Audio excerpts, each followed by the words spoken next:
The leather chair creaked as I leaned back in my office, watching my brother Peter pace furiously in front of my desk. His expensive suit was wrinkled, his normally perfect hair disheveled. Signs that his carefully constructed facade was cracking. "You think you're so clever, don't you?" He spat, throwing a stack of papers onto my desk. "Hiding behind Dad's old promises. But times have changed. The company needs strong leadership, not some weak-willed idealist who cares more about employee benefits than profit margins." My name is James Mitchell, and at 35, I was about to show my older brother exactly what happens when you mistake kindness for weakness. 5 years of careful observation and documentation were about to pay off. "Are you done?" I asked calmly, not touching the transfer documents he'd thrown down. "Because if this is another attempt to force me out of Mitchell Construction, you're wasting both our time." Peter stopped pacing, his face reddening. "This isn't a request anymore, James. Either you sign over your shares voluntarily or certain information about your past might find its way to the board." I raised an eyebrow, keeping my expression neutral despite the anger building inside me. "What information would that be?" He smiled, the same smug grin he'd worn since childhood when he thought he had the upper hand. "Remember that project in Denver? The one where the numbers didn't quite add up? I know what really happened." The irony almost made me laugh. The Denver project, where I first discovered Peter's illegal kickback scheme with our suppliers. He thought he found dirt on me, but all he'd done was give me an opening. "Interesting you should mention Denver," I said, reaching for my phone. "I have some recordings you might want to hear." His smile faltered slightly. "What recordings?" I pulled up an audio file and pressed play. Peter's voice filled the room. "If anyone asks about the invoices, stick to the story. The extra materials were damaged on site. No one needs to know about our little arrangement." The color drained from his face as I stopped the recording. That's nothing. It proves nothing." "Really?" I opened my desk drawer and pulled out a USB drive. "Because I have 5 years of similar recordings. Phone calls, meetings, video footage of you accepting envelopes in parking garages. Did you really think I wouldn't notice the systematic theft from our family's company?" Peter's hands clenched into fists. "You're bluffing. You wouldn't dare expose this. It would damage the company's reputation." I stood up slowly, meeting his gaze. "See, that's where you're wrong, Peter. I've already exposed it to the right people. The FBI has copies of everything. They've just been building their case, gathering more evidence. Today was your last chance to come clean." "What?" His voice cracked. "You're working with the FBI?" "For the past 3 months," I confirmed.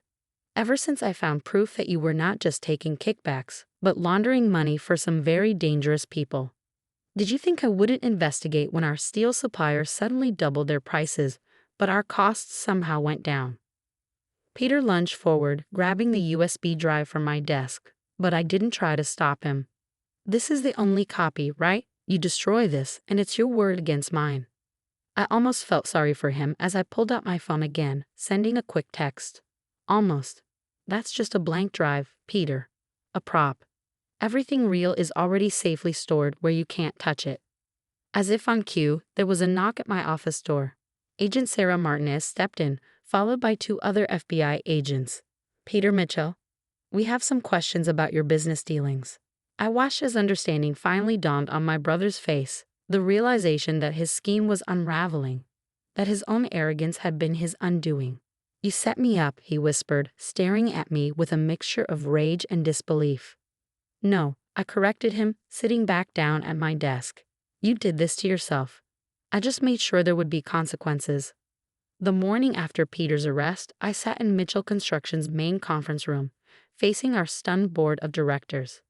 The mahogany table that had witnessed decades of family leadership now felt like a barrier between 2 worlds, the company we had been and the one we would become. "Let me get this straight," Marcus Chen, our longest-serving board member, said as he reviewed the documents in front of him. "Peter has been running a kickback scheme through our supply chain for 5 years?" "The kickbacks were just the beginning," I replied, pulling up a presentation on the screen. "He was using our legitimate contracts as cover for money laundering. The inflated supply costs, the ghost employees on payroll, the phantom project expenses.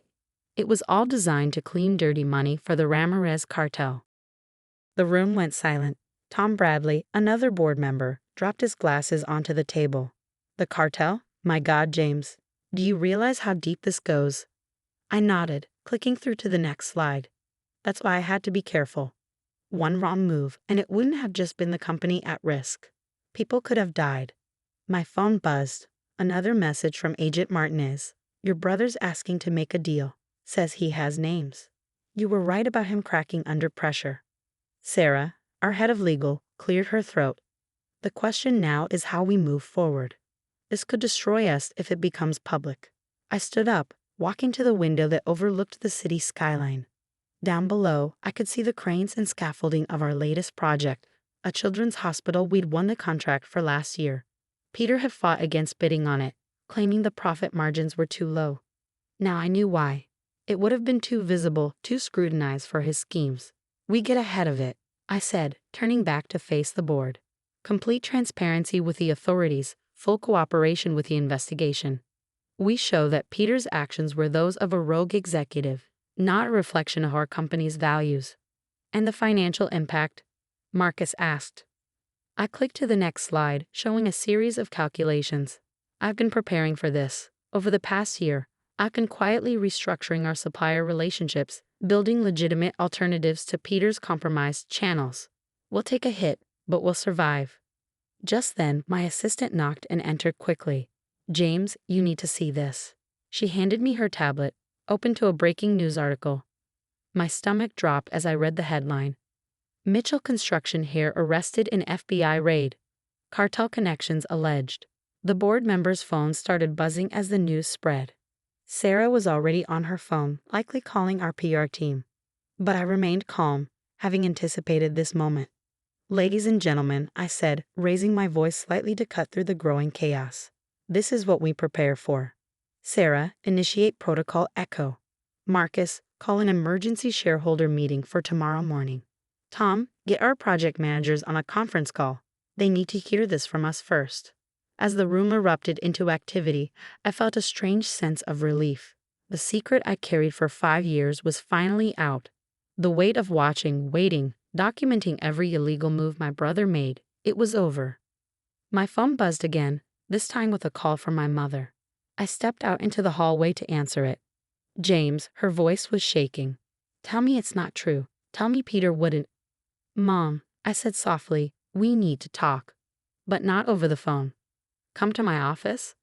An hour later, she sat across from me, her hands wrapped around a cup of tea that had gone cold. I just finished showing her a small fraction of the evidence I gathered against Peter. All this time, she whispered, you carried this burden alone. Why didn't you come to me?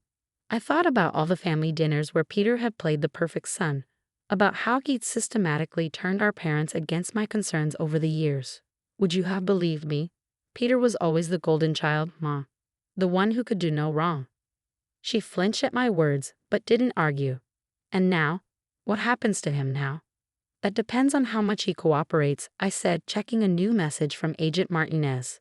Right now, he's trying to save himself by giving up his contacts in the cartel. And the company? She asked. Your father built this from nothing, James. It was his legacy to both of you.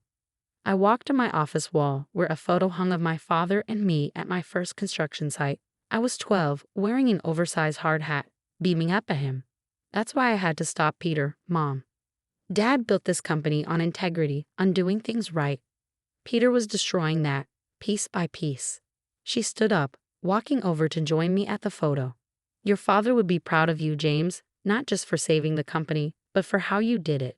You gave Peter every chance to stop, didn't you? I nodded, remembering the countless subtle warnings I'd dropped over the years, the opportunities I created for him to come clean. Until the very end. But he was too far gone, too convinced of his own invincibility. 6 months after Peter's arrest, I stood at the podium in Mitchell Construction's main auditorium, facing our employees, the press, and a future I never expected to navigate alone. Today marks a new chapter, I began, my voice steady despite the cameras flashing. Mitchell Construction isn't just surviving. We're emerging stronger, more transparent, and more committed than ever to our core values. The past months had been a whirlwind of federal investigations, damage control, and rebuilding trust. Peter had eventually pleaded guilty, turning state's evidence against the cartel in exchange for a reduced sentence. His cooperation had led to dozens of arrests and the dismantling of a major money laundering operation. As I continued my speech, I caught sight of Agent Martinez in the audience, giving me a subtle nod. Earlier that morning, she delivered the news. The last of Peter's cartel contacts had been arrested in Mexico. The threat that had hung over our company was finally gone. Some of you have asked why I waited so long to expose what was happening, I said, addressing the question that had haunted many discussions. The truth is, gathering evidence wasn't enough. We needed to ensure that when we moved, we could protect everyone involved. Our employees, our clients, our partners. My phone buzzed in my pocket, a message from Peter's lawyer. He wanted to meet. Again. I ignored it, focusing instead on the faces before me. These were the people who mattered now, the ones who had stuck with us through the crisis. In the past 6 months, we've implemented new oversight measures, restructured our supply chain, and established the most rigorous compliance program in the industry. But more importantly, we've renewed our commitment to what matters most, building not just structures, but trust. After the presentation, I retreated to my office to find my mother waiting. She looked better than she had in months, the shadow of Peter's betrayal finally lifting from her eyes. He wrote to me, she said without preamble. From prison. I sat down behind my desk, already guessing what was coming. And? He wants to meet with you. Says he has information about other companies involved in his schemes. Claims he wants to make things right. I pulled out my tablet, bringing up the latest company financials. Our profits are up 15% since we cleaned house. Client confidence is restored. The FBI has everything they need from him. There's nothing left to make right. He's still your brother, James. I looked up at her, seeing the pain in her eyes.